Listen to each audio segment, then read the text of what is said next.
3, 2, 1, go! Hello everyone, welcome back to my channel. My name is Manuela, I'm Italian, and in this channel you will find some viral content with an Italian perspective, because I'm pretty sure that you love my country, you've been in my country, and you have also an Italian background. So hit like, comment and subscribe to this channel. Now we can start to talk about the viral content on the last 2 days regarding Kelly Osbourne. So I will have here my phone with some notes and I will read some of this viral topic. So let's into it. A few days ago, 2 days ago, Kelly Osbourne posted a video that went completely viral. No glam, no filters, no PR proved their statement, just Kelly, visible, exhausted, grieving her father, looking straight into the camera and said, let's do it. My dad just died, I'm grieving, and people are still commenting on my body. You can all? And the internet exploded. Not because she cursed, not because she was dramatic, but because she refused to be polite about her pain. That reaction did not come out of nowhere. It's the result of over 20 years of being watched, judged, compared and criticized, especially for her body. To understand with Kelly Osbourne has always been a target, we need to go back before Instagram, before TikTok, before all the influencer new job started, okay?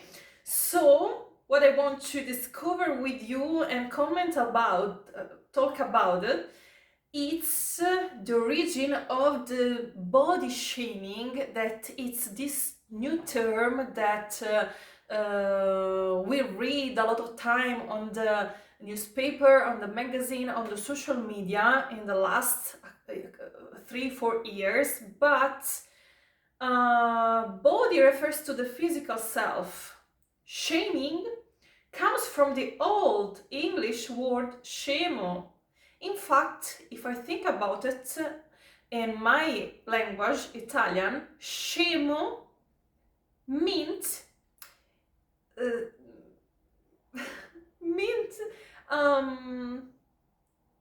silly. I mean, not silly, but dumb. Yes, dumb. So, meaning disgrace or humiliation.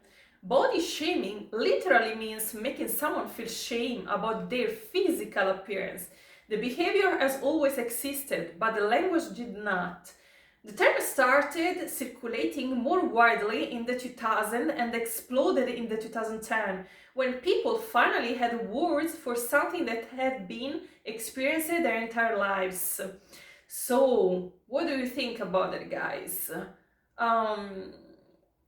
From my opinion and from our Italian perspective, body shaming exploded as a term, as a definition, a couple of years ago with the social media. So everyone is able to type and write mean comment, write with angry and judging, okay, people. This came from jealousy, this came from unsatisfaction life, okay? But we have to think about it, that in this case, Kelly Osbourne exploded because behind there is a huge pain, that it's the death of his dad. And we know that Kelly always been close to her father. That's why we guess she exploded in that way.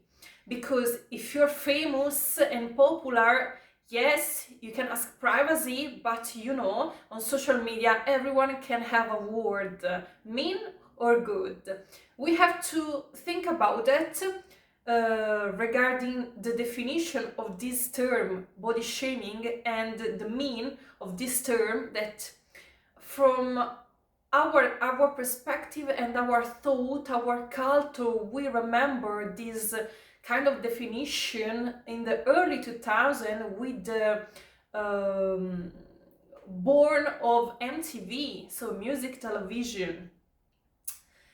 MTV stands for music television, if you don't know. It was created in the early 80s to merge music with visual, so music from this side and visual aesthetic image from the other side, a balance. But by the late 90s and early 2000s, MTV had become something much bigger. It was not just a channel anymore, it was a culture authority. MTV decided who was famous, who was cool, and what youth culture was supposed to look like. If you were on MTV, you mattered. If you were not, you did not exist.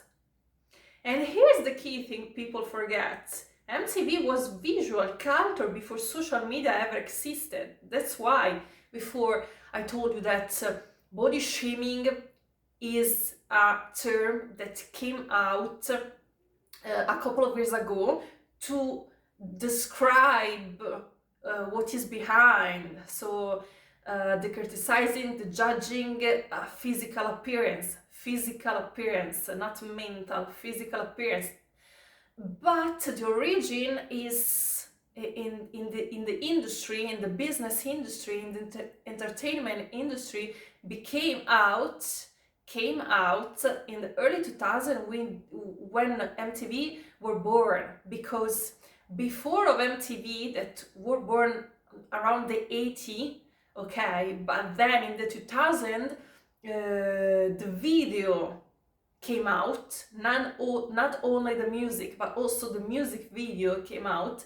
That's why the image with music merge, work together, and we start to talk about the performer, the artist, the girl teen with that perfect body. We can remember on the Rolling Stone magazine or the Cosmopolitan magazine, Britney Spears, Lindsay Lohan, Paris Hilton, and Nikki Hilton, Hilary Duff, Avril Lavigne. Also, if she was not a sexy icon, it was more like Kelly Osbourne, but she was not judged because she was healthy, okay, physically was healthy, okay, and pretty, okay.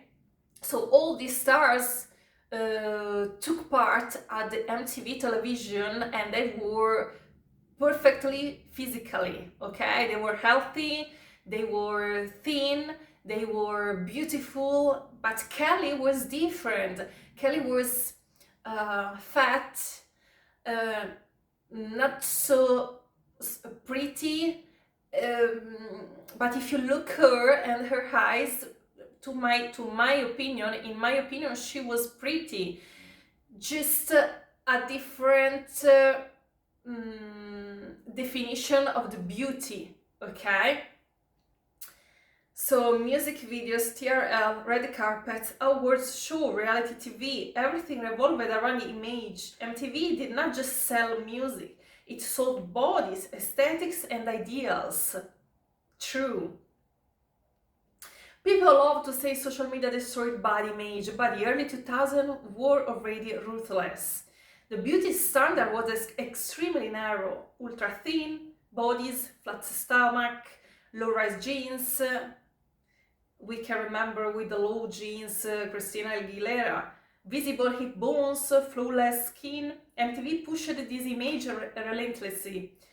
The faces of that area were everywhere. Britney Spears, Christina Aguilera, blah, blah, blah, blah, blah.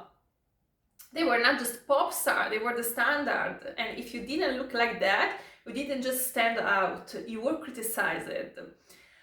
Then it's important to have the focus of the body shaming about Kelly Osbourne that started with early 2000 with their program, MTV program, The Osbourne, the reality Osbourne, where we can find, if you guys remember, please hit like and comment if you remember the Osbourne reality and what do you remember. if we remember the Osbourne reality, what we think about it is that we saw all the life of the parent, the brother, and Kelly.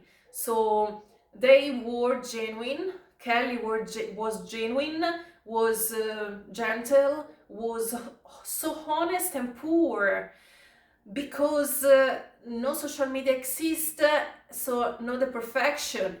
If you can balance the thing, you can put here the Osbourne reality, and you can put here a couple of years later the Kardashian reality. What do you see? You see the genuine family with the scream, with yellow, with the love of the family, with a lot of food, trash food, with music.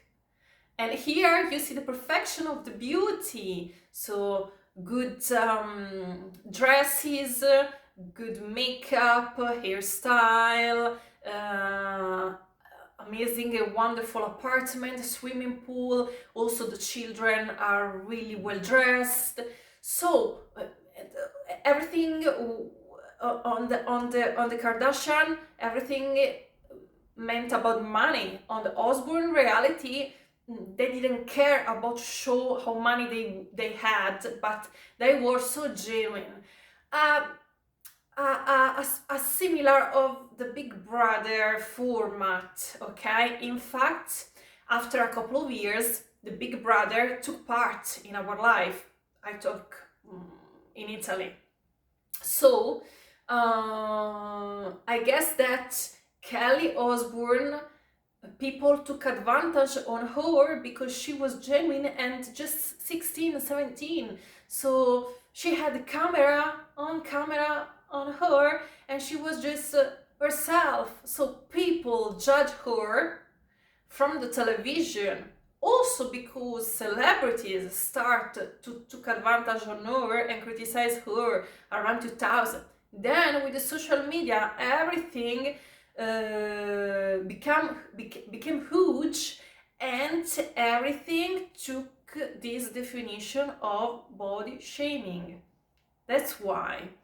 Please do not forget to hit like, comment and subscribe in order that this channel can be grow and we can choose together the topic for the future content. Reality TV changed the relationship between celebrity and the public. What I say today, what I said before, a couple of minutes ago. Before reality TV, celebrities were distant. After reality TV, they felt accessible, observable, commentable. The same with the stories during these days. Now the superstar, the pop star, the artist is close to the fan. So if you have the chance to write a DM on Instagram to your pop star, sometimes you judge her, but at that time, with no social media, the only way to arrive to your superstar was nothing. I mean, you could just talk about your superstar sitting on your sofa. So that's why the body shaming during the last years became huge, and a huge problem, a huge issue, mental issue for people. We saw the viral content of Kelly Osbourne 2 days ago, and her pain in her eyes was huge. So we have to be careful to use words. Kelly was not playing a character, she was being herself. That meant her body became a storyline, her weight became a topic, her appearance became public property. This happened long before social media ever existed. Yeah. So, first, social media made body commentary public and permanent. Second, people need a language to call out harm instead of excusing it as just an opinion. And third, women started talking back. Naming sometimes gives power. Calling it body shaming stopped normalizing cruelty as humor. Kelly Osbourne is now using language that simply did not exist when she was first bullied on MTV. Social media didn't invent body shaming, it inherited it. MTV trained audience to watch, compare and rank bodies. Social media added comment section and algorithm. The entitlement people feel today, the need to comment on woman's body, is a learned behavior. Kelly did not explain herself. She didn't justify her body. She didn't apologize. She set a boundary. She said, okay, hey, you don't have to comment with a mean tone of voice just because you have your phone on your hands. So, and if you listen one or her viral comment of the last day, she said, when I read all the comment, where came from the grown woman. So this is really worried. You have to think about it. So Kelly Osbourne was not bullied because she was different. She was bullied because the 2000 culture thought people that difference was a flaw. MTV amplified impossible standards, reality TV normalized commentary, social media made it louder. Now we finally have the language to call it what it is, body shaming. But when we use this word as a definition, we should use that like I'm doing in this video to let people understand that this can be, this can hurt people. So we cannot use, we don't have to use this word in order to define something because we are scared of what is behind. You know what I mean? If you made this far, thank you for staying with me. If this video resonated with you, please like it. It really helped the channel. And let me know in the comment, what do you think? Where do we draw the line between public interest and basic human respect? So guys, for today, it's everything. I hope that to understand and to hear what is your opinion under the comment, hit the like and please subscribe. And I hope that with my little contribute to understand what is behind some term and how to use some term, some definition, we can let Kelly or other people that we have to remember they are human too, we can let her understand that we are close to her and all the people, all the world is not mean. They're also good persons. So for today is everything. Hope you like the video, and once again subscribe to the channel.